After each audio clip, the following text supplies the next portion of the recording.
What's good, you guys? We're back again with another video, and today is finally the day I do the mock draft. I should have did this a long time ago, but I really did not know that literally 2 weeks after the finals is the draft. I didn't know. I thought I had time.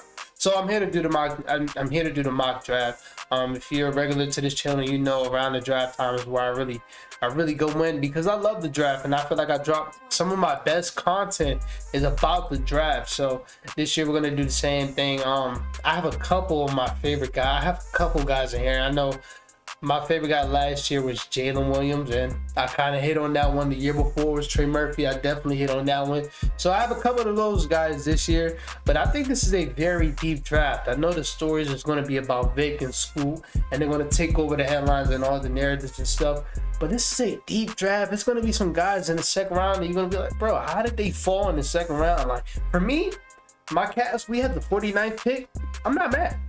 Even though we would have had like the 24th if we would have kept our pick, I'm not mad, because there's going to be some names around 49 that we get and it's going to make immediate impact. This draft has a lot of veteran guys that are going to make immediate impact. So I'm very excited for this mock draft, so let's just get it started. So at number one, you already know who we got is Victor. I don't know how to say his last name, so I'm not going to try, but you already know it's Victor. It would have to be something crazy if he's not picked first, but he's going to be picked first. And just to talk about his fit with the Spurs, I actually love it, because I don't know if you guys really watch Victor a lot, but he's given a lot of freedom with his team. And I think coming right away and playing in the system is best for him. Like, I would have hated if he would have played for the Hornets or the Rockets, playing out of a system, and he just would have been jacking up shots. And just because he's so talented, you just don't realize that he's not really playing smart basketball. But now that I'm seeing him, he's going straight to Pop, and if Pop doesn't come back, he's going straight to the Spurs, who's always going to be a smart organization. I love that for him, because I just feel like that's what generational talents need. Even though you can be a generational talent, your talent can only take you so far. You have to know how to play basketball, and I think going to the Spurs and going with Pop is going to teach him how to play basketball. And I think he has some guys over there that kind of cater to his skills. I don't think right away he's going to be great in the post on defense, and I think they got a guy in Jeremy Sochan who can kind of hide that, and I think they can be a fun 1-2 punch down low, and that can be kind of hard to score on. I think he has a guard in Tyus Stone who's going to work well with him in a pick and roll, and I think they just have an offense that's going to be catered to him, catered to Devin Vassell, and I think they're going to be really fun to watch. I know a lot of people are going to be watching, but I'm probably not going to miss that much Spurs games. They're going to be very fun. So, of course, we have him at 1. So at 2, I have the Charlotte Hornets taking Scoot Henderson. Now, I was kind of going back and forth with Brandon Miller, but first of all, I'm gonna be honest, I'm not really a huge B-Mill guy. I think he's a top 4 prospect. I don't think he's top 3, and I was going to pick him at this pick because I feel like the position need is a small forward, but like, they're not really in a position to draft off of needs. They're in a position to draft all best available, and I think when it comes to Victor, after Victor, the clear best prospect after Victor is Scoot. So you just kind of figure out the fit between him and LaMelo. I don't know how it will work. I really don't know, but I'm intrigued to watch it. But Scoot just has a very fun game, and I think they can be a very fun backcourt. I think Scoot is a mid-range assassin already. I love his game. I love how smart he is, and I think he doesn't get enough credit for being super smart. His frame is the part that really scares me.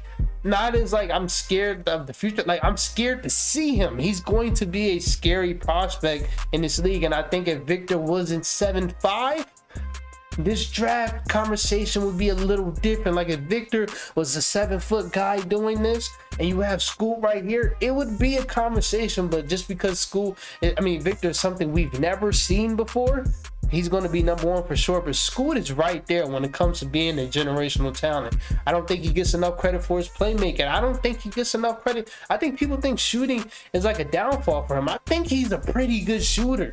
I really do. I just think he just really didn't do it that much. But I think in this role where he's going to be playing more off ball, I think he's going to be able to do it. Super athletic, can finish on either side of the rim, not scared of nothing.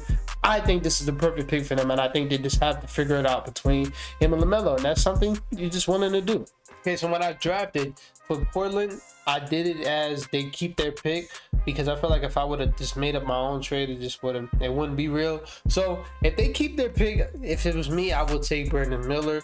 I think he fits perfectly next to Dame, an off-ball wing who can shoot it crazy, a crazy shooter. But I also think he has some stuff that doesn't really get talked about enough. I think he's a pretty good playmaker for his position. I think he just didn't have the opportunities to do it as much in Alabama, but I think in Portland at times he will be able to have more on-ball capabilities and on-ball tasks, and I think he's going to be a decent playmaker for them. I'm not really the highest on him. Not really. I do think he's a top 4 prospect, of course, but if they wasn't keeping his pick and they were giving it to somebody else, I would take Amen. But if they're keeping this pick, I think Brandon Miller is the perfect person to put next to Dame for right now, especially when they are trying to win. So at 3, I have Portland taking Brandon Miller. Now at 4, I am taking Amen Thompson for the Rockets, point guard out of OTE. Now, I know we're going to hear people talk about, well, they don't know how credible the OTE league is. Well, it's 2 things that you really can't teach in basketball, and that's athleticism and size, and Amen Thompson has both of those things. He's 6'7" for a point guard, and he automatically, as soon as he jumps in the league, will be one of the most athletic players in the league. And I think he would just fit perfectly on this Rockets team. I think what they have is they have a lot of shooting and a lot of space, and when you have a guard like him who can touch the paint anytime he wants, and also is a really good playmaker, and he's really good at doing kickouts, he's going to eat, and they're going to eat off of him. And I think instantly, I know Kevin Porter Jr. is going to be the best player, the better player between the two, but I think instantly you have to start him because he just brings so much, and he will just make their offense instantly better than on defense. He's going to be a really good defender, and it might be instantly too. Him and his brother, they have a knack for being really good on defense. They're really quick on their feet. They don't foul as much. They kind of get to their spots before you, and that's kind of scary because they're so much bigger than you at times. So I just think you go with Amen Thompson right here. I don't think you're overthinking it. Take like somebody like Kemp Whitmore, who played in college. No, you just go with one of the most talented players in the draft. So Amen Thompson with them, perfect pick. You have a core of him, Jalen Green, Jabari Smith, Tari Eason, Alperen Sengun. They're going to be fire in the future. But off rip, he can make them crazy. Like Amen Thompson, like I said, he's really good. Now at 5, this is the first surprise pick of the draft. I'm taking Taylor Hendricks. Now the other 2 guys that you're going to hear a lot at this position is Jarris Walker. I do like Jarris Walker, but I do think for their front court, they need size. Of course, Jalen Durant is huge when it comes to like buff wise. He's very huge, but he's also 6'9". Isaiah Stewart 6'9". I don't think Marvin Bagley is going to be a part of the future. So if you're drafting another guy who's 6'8", 6'7", I don't like that for y'all future. And then Cam Whitmore, that's also a person I'm just not that high on, and I don't really like his fit next to Cade Cunningham and Jaden Ivey. So I will go Taylor Hendricks. I think he's perfect, and I think he's in the tier of those other 2 guys. I think his talent is crazy. When it comes to shot blocking, he might be the second best after Vic. Very athletic defender. Then on offense, he's just going to be what they need right away. A shooter that can play the 4 position, and then on defense, he can switch between 1 through 5. I would say he is best at guarding the wings and the 4s, but he can also guard some of the guards.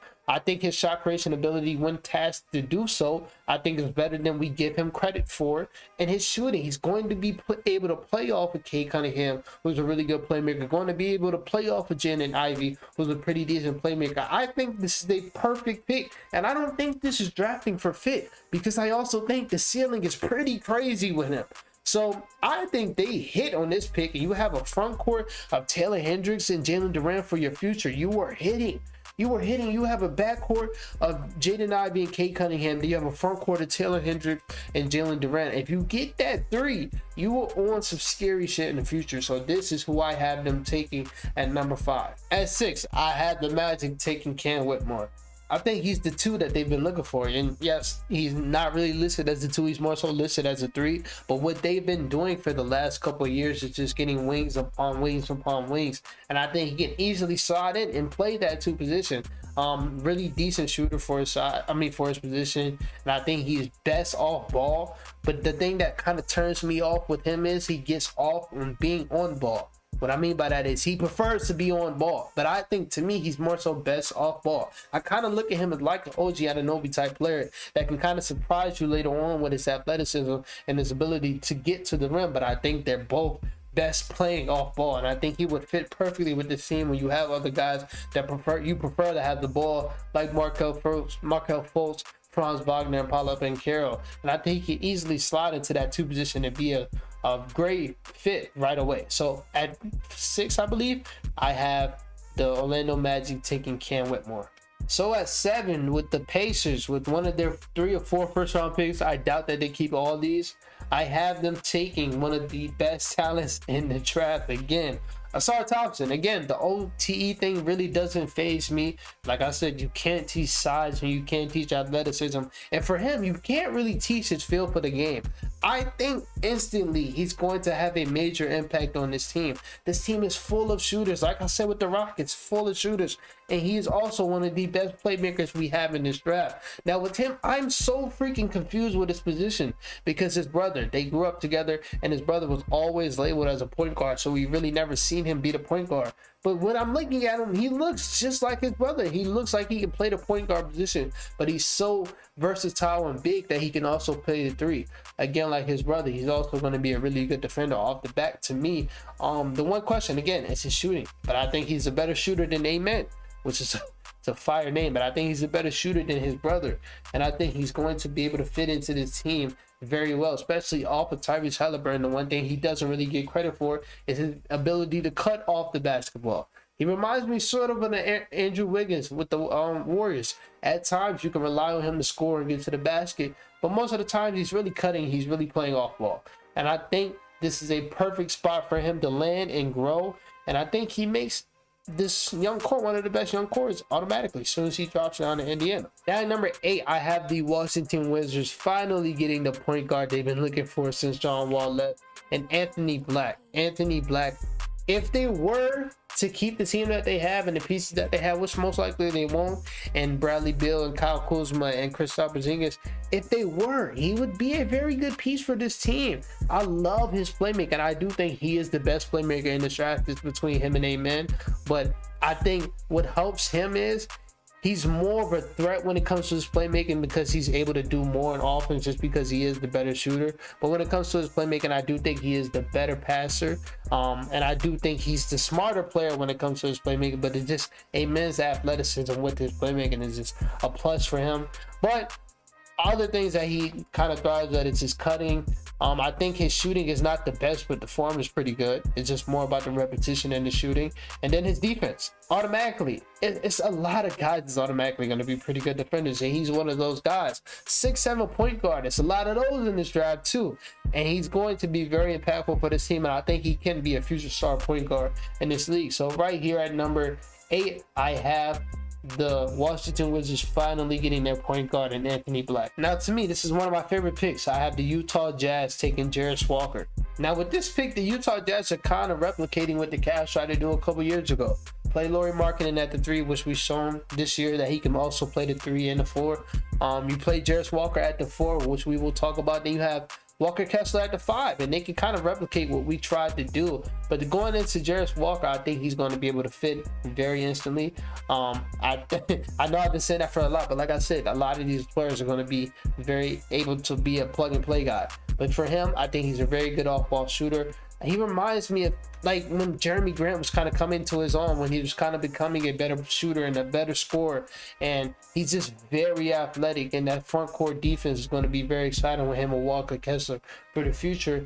I know a lot of Indiana Pacers fans was hoping I took him with my last pick, but I just love this fit so much that I kind of had to be a little biased right here and make the pick. And I do think Asar Thompson is a better prospect, but he's just going to be able to fit well with this team. I love his upside though. I really do. Like I said, if he was 6'10", 6'11", he would have been picked at 5. But that height for that team is just not something I'm really intrigued with. But I just love his energy, what he brings to the game, the extra effort plays that you really can't teach in a young guy. And I think he's going to be a very fun piece for Will Hardy in this offense. So they're going to pick Will Hardy. I mean, they're going to pick Jarris Walker. Now right here at number 10 for the Dallas Mavericks. Now I don't expect them to keep this pick, but if they do keep this pick, I have them taking Jordan Hawkins, probably the best shooter in this draft. He reminds me a lot of Anthony Simons, and not as far as like how Anthony Simons gets his buckets and all that stuff, but like when it comes to strictly shooting, how quick the trigger is and how elite they are off ball and how smart they are and getting open, I think Jordan Hawkins is the pick. A lot of things he didn't show in college was his shot making ability as far as being a shot creator, but I do think he has those things. I also do think he's a better defender than he gets credit for. I think his on-ball defense is kind of sketchy, but when it comes to off-ball, I think he's pretty good. He's a smart player, a veteran player. I believe he was a junior, if I'm not mistaken. So I think they go here and they pick the guy right here that kind of fits Luka automatically, will be an elite shooter as soon as he touches the league. And that's a perfect pick next to Luka and Kyrie, I guess. So at number 10, I have the Dallas Mavericks taking Jordan Hawkins. Now at number 11 for the Orlando Magic, I take the perfect pick for them in this draft, and that's Grady Dick, one of the best shooters in this draft also, and that's something that they need a lot, especially with my mock draft, me having them take Cam Whitmore, who's an improved shooter but not really a strictly shooter like Grady Dick is. So I have them taking Grady Dick at this position. I do think he is a very gifted shooter, and that's something that they do need at this position. At 12, I have the OKC Thunder taking a draft riser and Derek Lively. I think this is a perfect pick. I don't know if they instantly want to put Chet at that 5 position, but I think if you go out there and get a true center in Derek Lively, who's going to come in and be an instant shot blocker, an instant lob threat, and I think him and Chet is not really going to get in each other's way. I think that's going to be a great front court for the future for this team, and I just think it's the perfect pick. I'm actually a huge fan of Derek Lively. He kind of reminds me a lot of Nicholas Claxton. Now for the Raptors, I have them taking Keontae Johnson, who is probably one of the best scorers in this draft, if not the best scorer in this draft. And I know a lot of people might think of Victor. There's some other guys down low in this first round that you're going to think of, but Keontae Johnson is probably the most gifted scorer in this draft, an elite shooter. I don't think he gets enough credit for his off-ball play. I think he's just looked at as a bucket, but no, he can be a really good off-ball player too, but an elite shooter and an elite scorer, and I think that's something that the Raptors are going to need for the future, especially when you have guys for their future like Delano Banton, Christian Koloko, and of course Scotty Barnes is not really that much shot creating in that group. So you add one of the best scorers and shot creators in this draft, and Keontae Johnson can also play off with Scotty Barnes, and you look like a pretty bright future. So that's why I have them taking with the number 13th overall pick.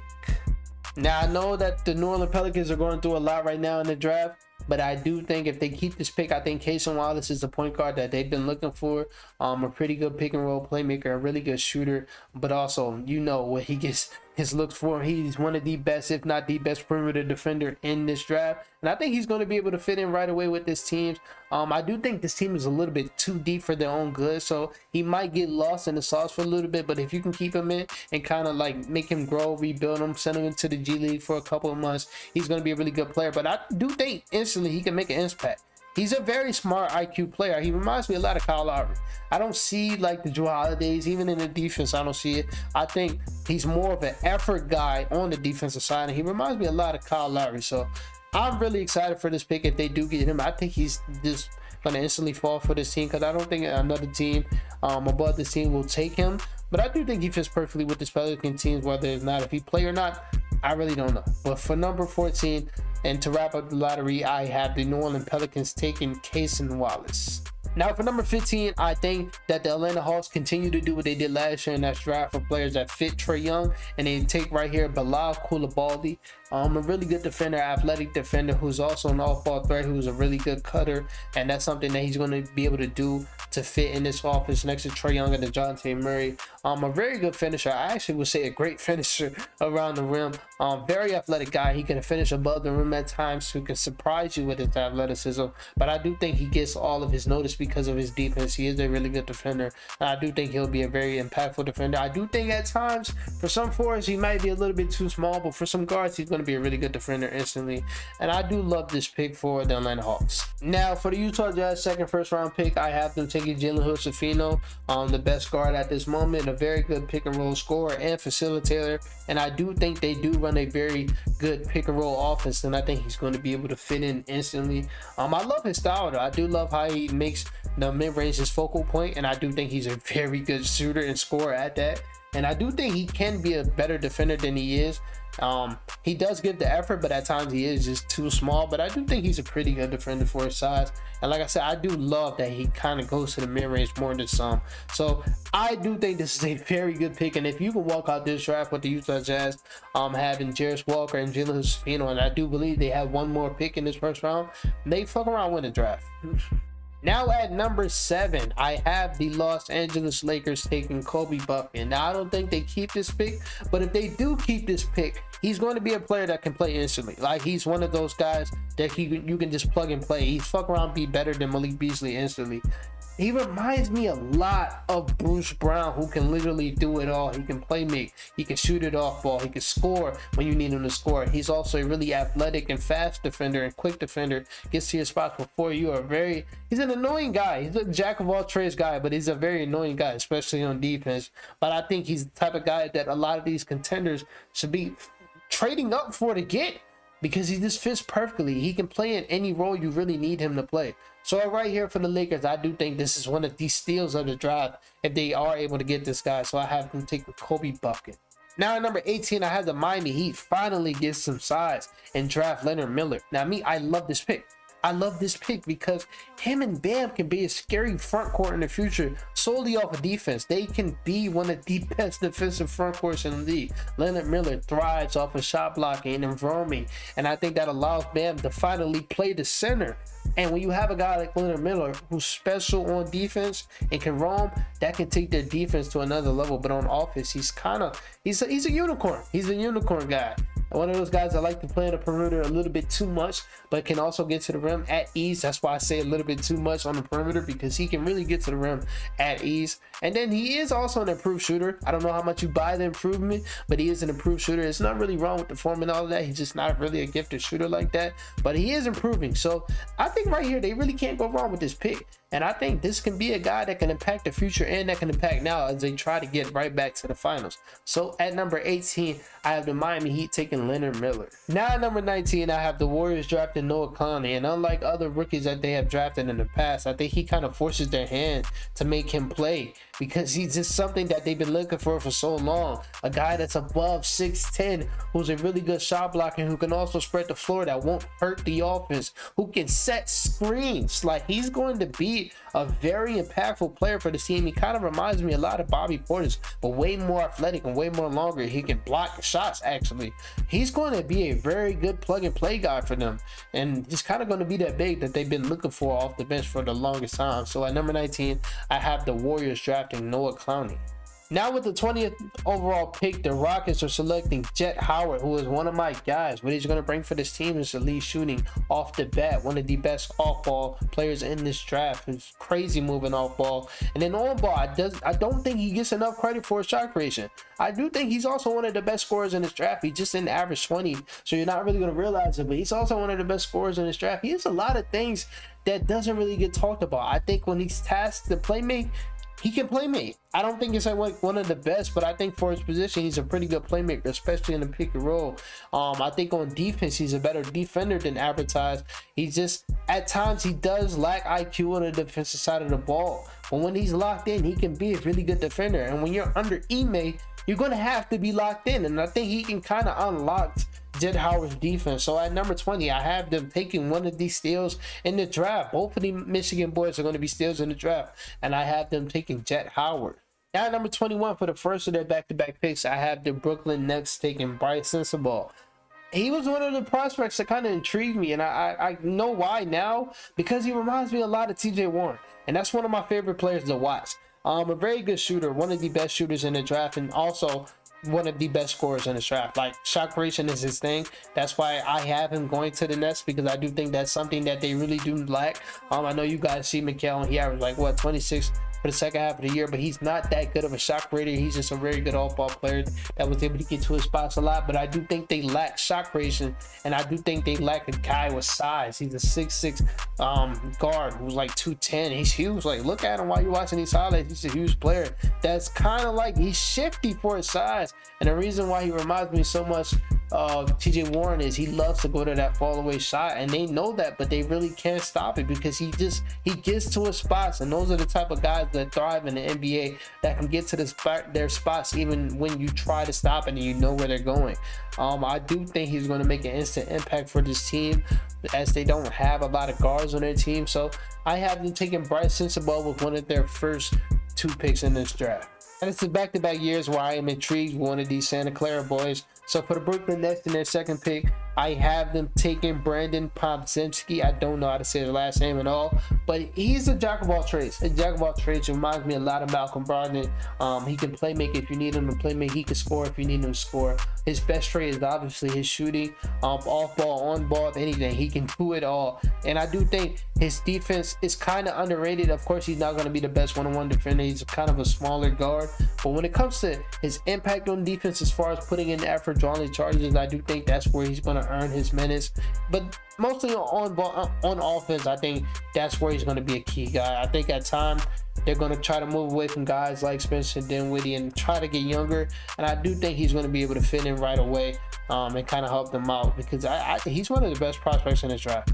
One of the best prospects in this draft. I kind of see him in some people's mock draft going in the second round, and I just don't understand it. And I think that's people trying to find that hit. When you just have a guy right here that's just a smarter player that can fit in right away. You just want to go in for that very good player, but no, you just have to kind of take those guys that are going to be able to impact right away. Now for the Blazers, I have them taking Maxwell Lewis, one of the best shot creators we have in this draft, one of the best shooters we have in this draft. When it comes to shooting, he does remind me a lot of Trey Murphy, but when it comes to a shot creation, I really can't put my hand on it. I really can't. He's so dynamic, and he's a very good scorer.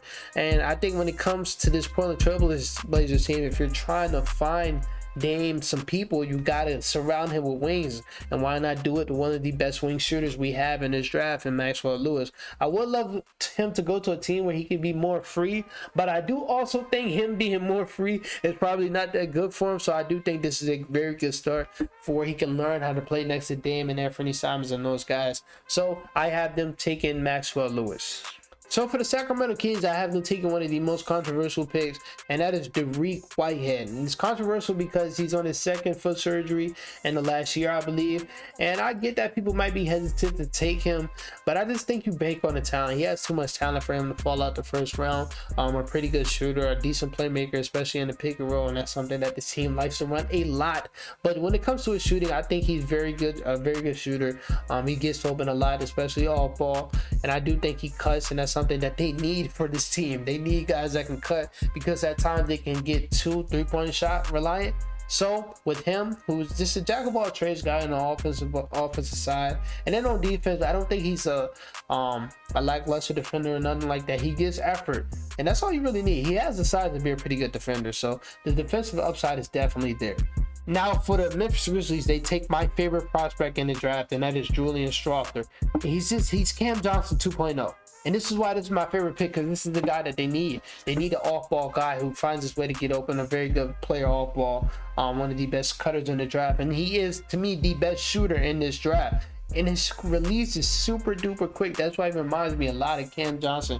But also, when it comes to his pick and roll play, he has one of the best floaters in the draft, and that also is going to help and open up his offense later on. And he's kind of older. He's kind of an older prospect, but I see some people have him going outside the first round, and I don't understand that. This is why I'm saying you're going to find some gems down here, and I think he's one of those gems. He's going to be an instant shooter next to John Moran and Desmond Bane and Jaren Jackson, guys that like to get to the paint. Not Desmond Bane, but the other two. So I have them taking Julian Strawther. Now for the Indiana Pacers, for their second to last pick in the first round, I have them taking G.G. Jackson. He is one of the best scorers in the draft. To a lot of people, he should have went higher, but for me, I just don't really like his fit in some of the teams above him, especially because he's a player that was just tasked to score in college, so I don't know how he fits in the set offense. But I do think this is the offense to kind of teach him how to play basketball, because that's all they run. That's all they're not really a team that relies on ISO. They run a lot of plays. So for him to be playing inside of an offense is something that I'm very excited to watch. And you just draft for more talent around Tyrese Halliburton and Benedict Mathurin. That's why I had to take in Asar Thompson. You just draft talent, and he's going to come into the NBA being the youngest guy in the NBA. He has a frame to be a really good player in the future. So that's why I have them drafting with this pick. Now for the Hornets, I have them taking Chris Murray, one of the highest IQ guys in this draft. He knows how to play the game the right way, and that's all they really need. He thrives when attacking the rim. He doesn't really remind me that much of his brother, even though they literally are identical twins. He plays a little bit differently. He still can shoot it very well, but he really do thrive off of getting to the rim. He's a really good finisher around the rim, and I do think he's a better defender than his brother. And I think he's just the type of guy that this Hornet team needs, because they are very immature, but he is a very mature player. So that's why I have him taking in the draft. So with the Jazz left pick in the first round, they get Kobe Jones, a very good secondary ball handler who also thrives in the pick and roll. Like I said, they do run a very heavy pick and roll offense. He can defend. He kind of reminds me a lot of a Josh Hart type player. Very good catch and shoot guy. So he's going to be able to fit in right away. So with the second and last pick in the first round, I have the Indiana Pacers taking Nick Smith, and they just continue to add talent. He was one of the highest rated high school guys coming into college, and he really didn't get to show a lot his freshman year because he was hurt, but he is still one of the most talented players in this draft. A really good scorer, a really good shooter. He can play make, and I do think he has a high upside when it comes to his defense. He actually tries on defense even though he has a little frame. So I do think this is a really good pick for them. And with the last pick in the first round, I have the Clippers taking Ben Shepherd, who's a really good shooter, really good off-ball player. Reminds me a lot of Max Strus, so he's going to be able to fit in for the now and for the future. And that wraps it up for the first round. I'm not doing the second round.